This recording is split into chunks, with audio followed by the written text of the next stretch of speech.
बहुत स्वागत है आपका NSC9 न्यूज देख रहे हैं आप। मैं हूं आपके साथ नेहा और इसी के साथ करते हैं बुलेटिन का आगाज। वित्त मंत्री निर्मला सीतारमण ने अपना 9वां बजट भाषण करीब 25 मिनट में पेश किया। इस बार उन्होंने साफ कर दिया है कि इनकम टैक्स स्लैब में कोई बदलाव नहीं होगा। लेकिन सिर्फ टैक्स की बात नहीं, इस बजट में कई बड़े ऐलान किए गए। 7 हाई स्पीड रेल कॉरिडोर और 3 नए आयुर्वेदिक एम्स बनाए जाएंगे। साथ ही कैंसर की 17 दवाइयों पर कस्टम ड्यूटी नहीं लगेगी ताकि दवाइयां सस्ती और आम लोगों के लिए सुलभ हो।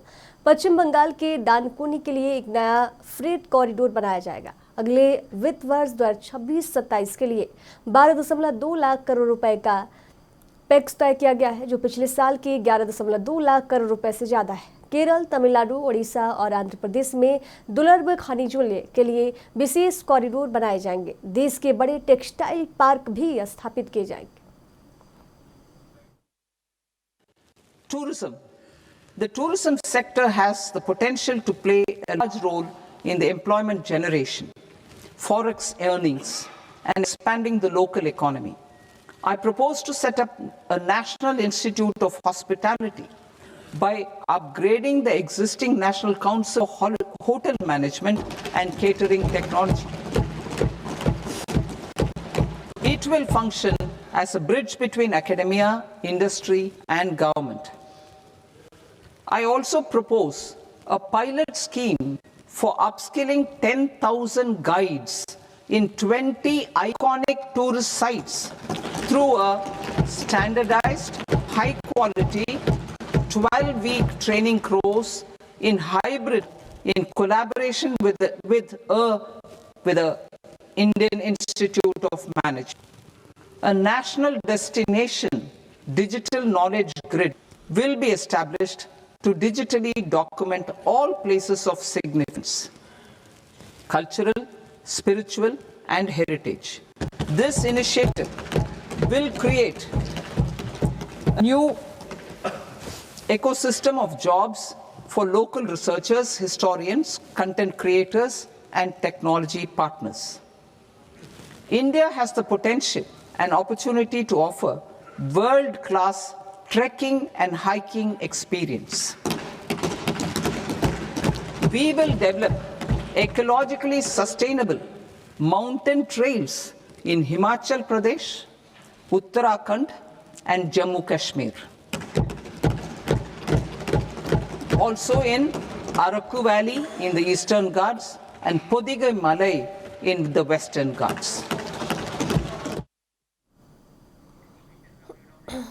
जयपुर में मुख्यमंत्री भजनलाल शर्मा ने अपने निवास पर वित्त वर्ष 2026-27 का बजट भाषण सुना। मुख्यमंत्री के साथ वित्त आयोग के अध्यक्ष अरुण चतुर्वेदी, पूर्व नेता प्रतिपक्ष राजेंद्र राठौर और उच्च अधिकारियों की मौजूदगी रही। मुख्यमंत्री बजट के प्रमुख बिंदुओं पर ध्यान दिया और इसे राज्य के आगामी विकास योजनाओं और युवाओं, किसानों और उद्योगों के हित में लागू किए जाने वाले कदमों के संदर्भ में समझ रहे हैं।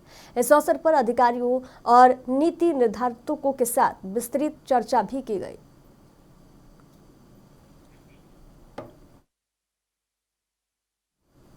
जयपुर से खबर है, जहां मुख्यमंत्री भजनलाल शर्मा ने AU जयपुर मैराथन को हरी झंडी दिखाकर रवाना किया। मुख्यमंत्री ने कहा कि प्रातः जल्दी उठकर दौड़ना और नियमित व्यायाम केवल शरीर को स्वस्थ नहीं रखते बल्कि पूरे दिन सकारात्मक ऊर्जा का संचार भी करते हैं। CM ने युवाओं से अपील की कि वे प्रधानमंत्री नरेंद्र मोदी की फिट इंडिया मूवमेंट को धरातल पर उतारें और व्यायाम को अपनी दिनचर्या का हिस्सा बनाकर देश प्रदेश के विकास में योगदान दें। उन्होंने कहा, युवा देश का उज्जवल भविष्य है और हर क्षेत्र में नए नए कीर्तिमान स्थापित कर रहे हैं। मुख्यमंत्री ने इस अवसर पर विजेता प्रतिभागियों को मेडल और प्रमाण पत्र से भी सम्मानित किया। आप अगर फिट रहोगे तो स्वस्थ रहोगे। देश यशस्वी प्रधानमंत्री नरेंद्र मोदी जी फिट इंडिया, खेलो इंडिया के माध्यम से हमारी जो ऊर्जा ताकत है, हमारी जो युवा की ऊर्जा है, उसको पूरी तरह से वो उपयोग में ले, हम स्वस्थ रहें, मस्त रहें। इस कल्पना पर हमारा ये मैराथन का कार्यक्रम हुआ है। मैं आपसे कहना चाहता हूं मेरे युवा साथियों, आने वाला समय आपका है और मैं जब देखता हूं राजस्थान की स्थिति तो मन में बड़ा विश्वास होता है, क्योंकि राजस्थान का युवा आज चाहे गांव में हो, कस्बे में हो, शहर में हो, सुबह जब रोड पर दौड़ता हुआ, किसी पार्क में दौड़ता हुआ दिखता है तो निश्चित रूप से देश की आशाएं दिखती हैं, देश की उम्मीद दिखती है। मैं आपसे इतना ही कहना चाहता हूं कि देश के यशस्वी प्रधानमंत्री नरेंद्र मोदी युवाओं के उत्थान के लिए, युवाओं के कल्याण के लिए, युवा हमारा कैसे आगे बढ़े, वो स्वामी विवेकानंद जी जो कहते हैं कि उठो जागो और इस देश दुनिया पर छा जाओ, उस नरेंद्र ने कहा था, ये नरेंद्र करके बता। धर्मनगरी कुरुक्षेत्र में संत गुरु रविदास जी की 649वीं जयंती का राज्य स्तरीय कार्यक्रम आयोजित किया गया। इस अवसर पर मुख्यमंत्री नायब सिंह सैनी ने कार्यक्रम को संबोधित किया। मुख्यमंत्री ने कहा कि केंद्र और हरियाणा सरकार संत गुरु रविदास जी की समानता, समरसता और सामाजिक न्याय के विचारों पर चलते हुए अंत्य युद्ध के लिए पूरी तरह प्रतिबद्ध है। उन्होंने बड़ा ऐलान करते हुए कहा कि 20 वर्षों से एक ही स्थान पर रह रहे अनुसूचित जाति के लोगों को पॉलिसी बनाकर मालिकाना हक दिया जाएगा। सीएम ने यह भी बताया कि कुरुक्षेत्र की उमरी में 5 एकड़ भूमि पर 124 करोड़ रुपए की लागत से गुरु रविदास धाम का निर्माण किया जाएगा, जिसमें से 90 करोड़ रुपए के टेंडर जारी हो चुके हैं। 149 वर्ष पहले माघ पूर्णिमा के पावन दिन काशी की पुण्य भूमि पर हुआ था। साथियों, उनका व्यक्तित्व पूर्णिमा के चंद्रमा की तरह शीतल एवं उज्जवल था। उनकी वाणी, उनके आदर्श, उनकी शिक्षाएं आज भी अजर अमर हैं। वे केवल अपने युग के संत नहीं थे, बल्कि हर युग के लिए मानवता के मार्गदर्शक गुरु संत शिरोमणि गुरु रविदास जी महाराज रहे हैं। साथियों, गुरु रविदास जी साधु संतों के साथ सत्संग किया करते थे। वे स्वयं मधुर। अब खबर यूपी जनपद के अमरोह से है, जहां प्रदेश सरकार के राज्य मंत्री और जिले के प्रभारी मंत्री केपी मलिक ने अधिकारियों के साथ विकास कार्यों और जन समस्या को लेकर समीक्षा बैठक की। बैठक के बाद मीडिया से बातचीत में मंत्री केपी मलिक ने समाजवादी पार्टी अध्यक्ष अखिलेश यादव के रेप आरोपी को कोर्ट से बरी किए जाने पर बयान पर पलटवार किया। उन्होंने कहा कि अखिलेश यादव की सोच उनके साथ है, जबकि भारतीय जनता पार्टी की सोच देश और प्रदेश की तरक्की और आम जनता तक सरकारी योजनाओं का लाभ पहुंचाने की है। वहीं भाजपा विधायक द्वारा जल शक्ति मंत्री स्वतंत्र देव को जबरन रोके जाने के बयान पर उन्होंने कहा कि वे केवल विचार विमर्श हुआ था और उसमें कोई दोष नहीं है। मंत्री ने कहा कि जब परिवार या सगे भाइयों के बीच चर्चा होती है तो उसमें गलत कुछ भी नहीं होता है। हमारी समीक्षा बैठक हुई, संबंधित सभी अधिकारी गणों से, सभी विभाग के लोगों से विचार विमर्श हुआ और जो आदरणीय प्रधानमंत्री जी और आदरणीय मुख्यमंत्री जी की योजनाएं हैं उनको आगे बढ़ाने पर विचार विमर्श हुआ। कई सुझाव अपने आदरणीय विधायक महेंद्र खट्टर जी ने, कई सुझाव अपने ढिल्लो जी ने, और सभी के साथ बैठ कर एक विचार विमर्श हुआ। इस वक्त में एक ये भी मैं प्रशंसा करना चाहूंगा, कई विभागों ने अपनी मेहनत और अपने लगन की वजह से प्रदेश में एक अच्छी प्रगति की और ऊपर वाले नंबरों में से जाकर एक शामिल होने का काम किया। अच्छा, एक सवाल है, मोहित कैसे बरी कर दिया गया, उसने कहा है कि ऊपर वाला हिसाब करेगा, अखिलेश यादव ने बोला ये राजनीति की बात आज समझ से बाहर है। वो उनकी सोच उनके साथ है और भारतीय जनता पार्टी के कार्यकर्ताओं की पदाधिकारियों की सोच अपने साथ है। चंडीगढ़ के सेक्टर 17 में आज पंजाब बचाओ मोर्चा की ओर से अंधविश्वास, कथित अवैध धर्मांतरण और धार्मिक धोखाधड़ी के खिलाफ बड़ा प्रदर्शन देखने को मिला। संगठन के अध्यक्ष तेजस्वी मिन्हास के नेतृत्व में हुए इस प्रदर्शन में कैंडल मार्च निकाला गया। प्रदर्शनकारियों का आरोप है कि कुछ स्वयंभू बाबा और तथाकथित चमत्कारी प्रचारक झूठे चमत्कारों, भय और लालच के जरिए लोगों का शोषण कर रहे हैं। उन्होंने इन गतिविधियों की निष्पक्ष जांच और दोषियों के खिलाफ सख्त कार्रवाई की मांग की है। इस प्रदर्शन में किसान, छात्र, वकील संगठनों और ईसाई समुदाय के प्रतिनिधियों सहित कई सामाजिक संस्थाएं भी शामिल रही। ईसाई नेताओं ने साफ कहा कि ऐसे कथित प्रचारकों के कारण सच्चे ईसाई समुदाय की छवि को नुकसान पहुंच रहा है। ਰੱਬ ਦੇ ਨਾਲ ਹੀ ਜੋੜ ਰਹੇ ਆ, ਲੇਕਿਨ ਇਹਨਾਂ ਨੇ ਰੱਬ ਦੇ ਨਾਲ ਜੋੜਨਾ ਇੱਕ ਧੰਦਾ ਬਣਾਤਾ ਹੈ। ਇਹ ਕੋਈ ਇਹਨਾਂ ਨੇ ਕੋਈ ਨਵਾਂ ਧਰਮ ਨਹੀਂ ਬਣਾਇਆ, ਉਹ ਸਾਰੇ ਧਰਮ ਪਹਿਲਾਂ ਹੀ ਐਗਜ਼ਿਸਟੈਂਟ ਹੈਗੇ, ਲੇਕਿਨ ਧਰਮ ਦੇ ਨਾਮ ਤੇ ਇਦਾਂ ਧੰਦਾ ਕੋਈ ਵੀ ਨਹੀਂ ਸੀ ਕਰ ਰਿਹਾ। ਜੇ ਆਪਾਂ ਅੱਜ ਦੀ ਗੱਲ ਕਰੀਏ, ਪੰਜਾਬ ਵਿੱਚ ਅਰਾਊਂਡ 65,000 ਸੈਲਫ ਸਟਾਈਲਡ ਪੈਸਟਰਸ ਬਣ ਗਏ ਹਨ, ਜਿਹੜੇ ਕਿ ਜਿਨ੍ਹਾਂ ਨੇ ਆਪਣੇ ਹੱਥ ਵਿੱਚ ਪਵਿੱਤਰ ਬਾਈਬਲ ਫੜ ਕੇ ਉਹਦਾ ਪ੍ਰਚਾਰ ਨਹੀਂ ਕਰ ਰਹੇ, ਆਪਣੇ ਖੁਦ ਦਾ ਪ੍ਰਚਾਰ ਕਰ ਰਹੇ ਹਨ। ਕ੍ਰਿਸਚੀਅਨਿਟੀ ਦੇ ਨਾਮ ਤੇ ਉਹ ਪੈਸੇ ਕਮਾਏ ਜਾ ਰਹੇ ਹਨ, ਆਪਣੇ ਆਪ ਦੀ ਜਿਹੜਾ ਸੈਲਫ ਬੈਨੀਫਿਟ ਉਹ ਕੀਤੀਆਂ ਜਾ ਰਹੀਆਂ, ਮਹਿੰਗੀਆਂ ਗੱਡੀਆਂ ਲਿੱਤੀਆਂ ਜਾ ਰਹੀਆਂ, ਜ਼ਮੀਨਾਂ ਲਿੱਤੀਆਂ ਜਾ ਰਹੀਆਂ। ਮੇਰੇ ਖਿਆਲ ਨਾਲ ਕਿਤੇ ਵੀ ਪਵਿੱਤਰ ਬਾਈਬਲ ਵਿੱਚ ਇਹ ਗੱਲਾਂ ਨਹੀਂ ਲਿਖੀਆਂ ਗਈਆਂ। ਰੋਕੋਗੇ ਤੁਸੀਂ ਕਾਨੂੰਨ ਜਿਹੜਾ ਇਦਾਂ ਦੀ ਮੈਡੀਕਲ ਹੀਲਿੰਗ ਹੈ, ਇਹ ਬਾਈ ਲਾਅ ਇਲੀਗਲ ਹੈ। ਜਿਹੜੀ drugs and medical remedies act ਹੈ, ਉਸ ਵਿੱਚ ਬੜੀ ਕਲੀਅਰਲੀ ਲਿਖਿਆ ਗਿਆ ਹੈ ਕਿ ਕੋਈ ਵੀ ਇਦਾਂ ਦੀ ਬਿਮਾਰੀਆਂ ਨੂੰ ਠੀਕ ਕਰਨ ਦੇ ਗਲਤ ਦਾਅਵੇ ਕੋਈ ਵੀ ਬੰਦਾ ਜਾਂ ਕੋਈ ਵੀ ਆਰਗੇਨਾਈਜੇਸ਼ਨ ਨਹੀਂ ਕਰ ਸਕਦੀ। ਤੇ ਬਟ ਜਦੋਂ ਆਪਾਂ ਰਿਐਲਿਟੀ ਦੀ ਗੱਲ ਕਰੀਏ, ਇਹਨਾਂ ਨੇ ਸਾਰੇ ਪੰਜਾਬ ਵਿੱਚ ਵੱਡੇ ਵੱਡੇ ਪੋਸਟਰਸ ਲਾਏ ਹੋਏ ਆ ਕਿ ਆਪਾਂ ਚੰਗਿਆਈ ਸਭਾ ਕਰ ਰਹੇ ਹਾਂ ਤੇ ਆਪਾਂ ਹਰ ਕਿਸਮ ਦੀ ਬਿਮਾਰੀ, ਹਰ ਕਿਸੇ ਦੀ ਐਡਿਕਸ਼ਨ ਅਸੀਂ ਦੂਰ ਕਰ ਰਹੇ ਹਾਂ। ਆਨਲਾਈਨ YouTube ਤੇ Instagram, Facebook ਭਰਿਆ ਹੋਇਆ ਹੈ, ਜਿੱਥੇ ਕਹਿੰਦੇ ਆ ਜੀ ਕਿ ਲੂਲੇ ਲੰਗੜੇ ਆ ਰਹੇ ਆ, ਸਿੱਧੀ ਹੱਥ ਲਾਇਆ ਤੋਂ ਬੰਦੇ ਖੜੇ ਹੋ ਕੇ ਚੱਲਣਾ ਸਟਾਰਟ ਹੋ ਗਏ। ਲੋਕ ਫਿਰ ਵੀ ਜਾ ਰਹੇ ਲਾ ਕੇ ਫੁਸਲਾ ਕੇ ਧੱਕੇ ਨਾਲ ਉਹਨਾਂ ਨੂੰ ਉੱਥੇ ਲੈ ਕੇ ਜਾਇਆ ਜਾ ਰਿਹਾ ਹੈ। ਜੇ ਅਸੀਂ राजधानी शिमला में अस्पतालों में बढ़ती भीड़ को कम करने के उद्देश्य से नगर निगम की ओर से वार्ड स्तर पर वेलनेस सेंटर शुरू किए जा रहे हैं। इसी कड़ी में ढली के शांति विहार वार्ड के समिट्री और रुलधभट्टा वार्ड में 3 वेलनेस सेंटरों का उद्घाटन किया गया। नगर निगम के महापौर सुरेंद्र चौहान और डिप्टी मेयर उमा कौशल ने इन वेलनेस सेंटरों का उद्घाटन कर उन्हें आम जनता को समर्पित किया है। इन केंद्रों पर लोगों की छोटी मोटी बीमारियों का इलाज, ब्लड प्रेशर और ब्लड टेस्ट जैसी सुविधाएं वार्ड में ही मिल जाएंगी। वेलनेस सेंटरों में 134 प्रकार की दवाइयां निःशुल्क उपलब्ध करवाई जाएंगी। इसके साथ ही ऑक्सीजन की जरूरत वाले मरीजों के लिए मशीनें भी जल्द इन केंद्रों में उपलब्ध करवाई जाएंगी। आज हम वेलनेस सेंटर हमारे 3 जगह हम उसका जनता को समर्पित कर रहे हैं।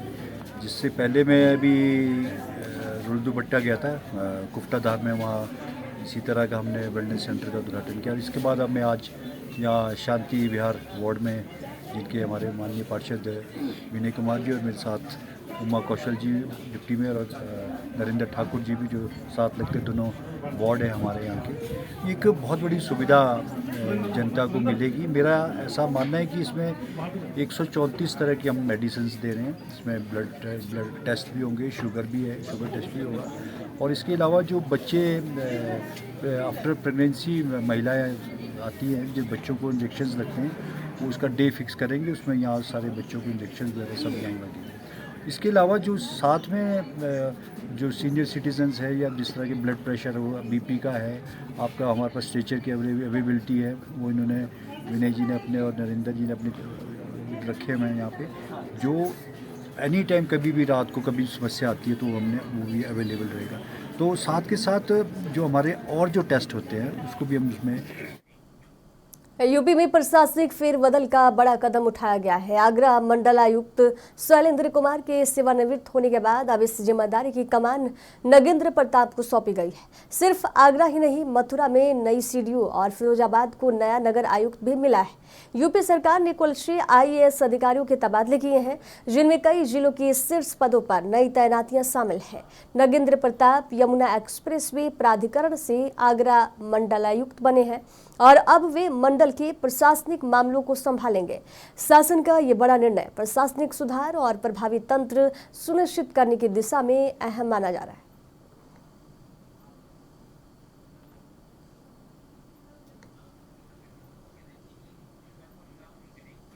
रामपुर जिला अस्पताल में CMS डॉक्टर BC सक्सेना ने औचक निरीक्षण किया। मरीजों से प्रेम पूर्वक बातचीत कर हालचाल लिया। अस्पताल की साफ सफाई, दवाइयां और स्टाफ की कार्यप्रणाली का भी जायजा लिया है।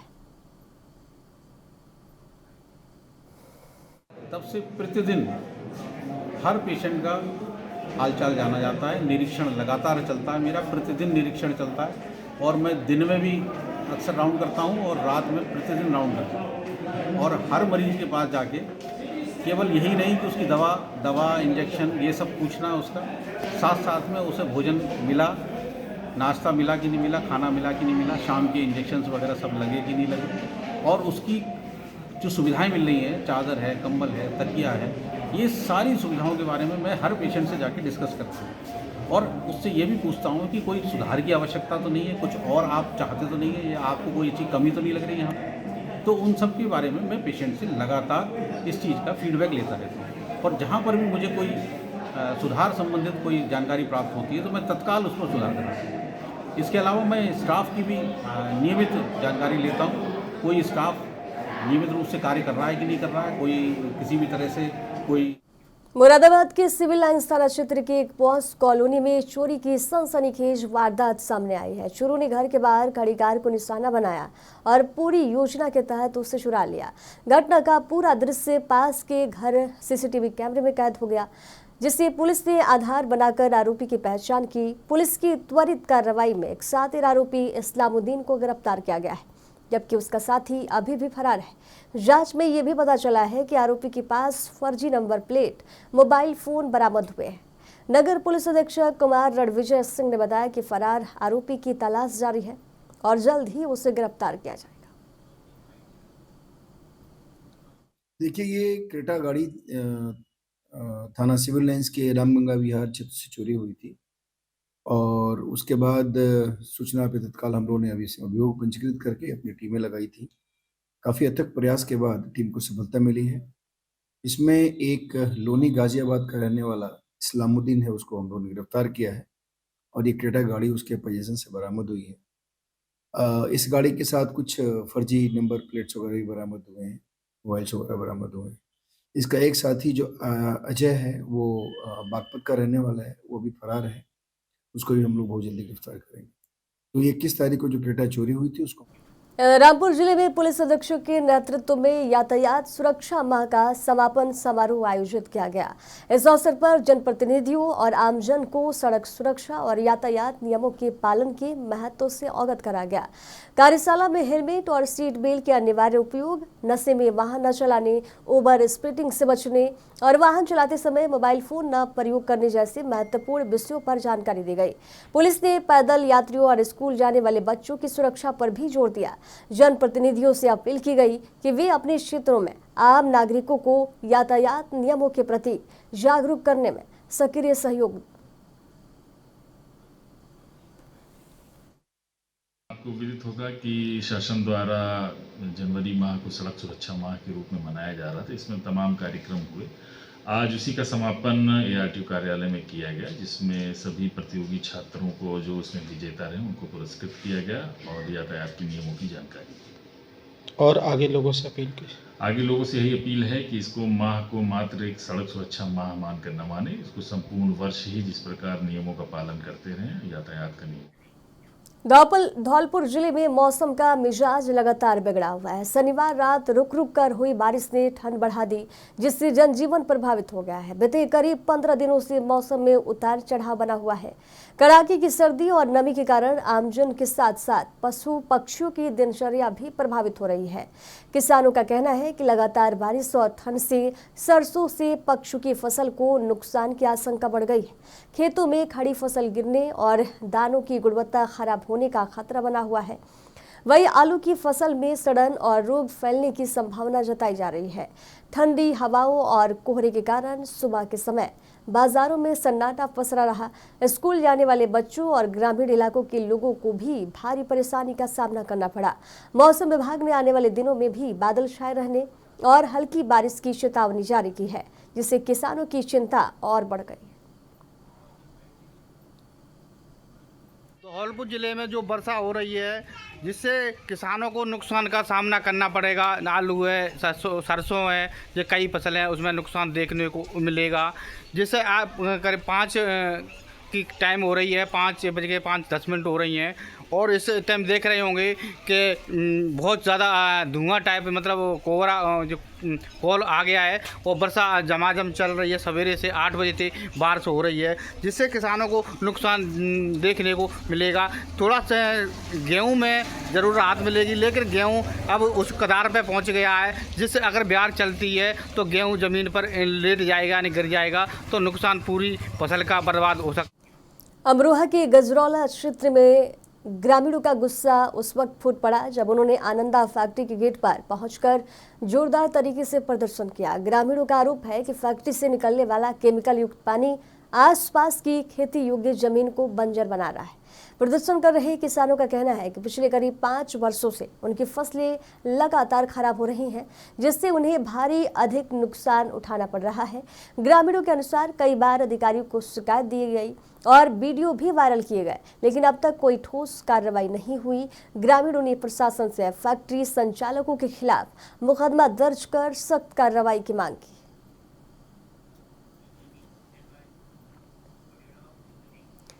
आईजीएमसी शिमला में एक दुर्लभ और चौंकाने वाला मामला सामने आया है, जहां डॉक्टरों ने मरीज के गले से जीवित जोंक निकालकर उसकी जान बचाई है। जिला सिरमौर के पच्छाद उपमंडल के गांव कंगर धारियार के निवासी 55 वर्षीय सुरेश को पिछले करीब 15 दिनों से गले में कुछ फंसा होने का एहसास और आवाज में बदलाव की शिकायत थी।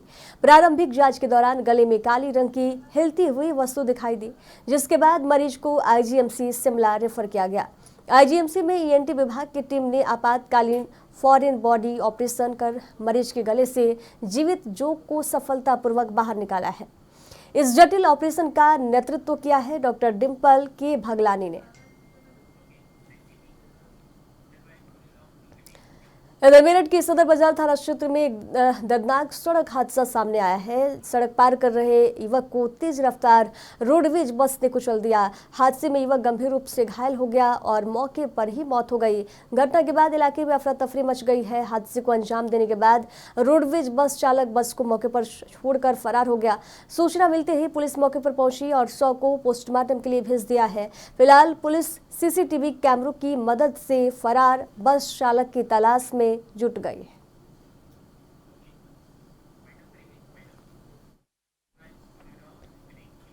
खबरों के सफर में दीजिए जाने की इजाजत। देखते रहिए NSC 9 न्यूज। नमस्कार।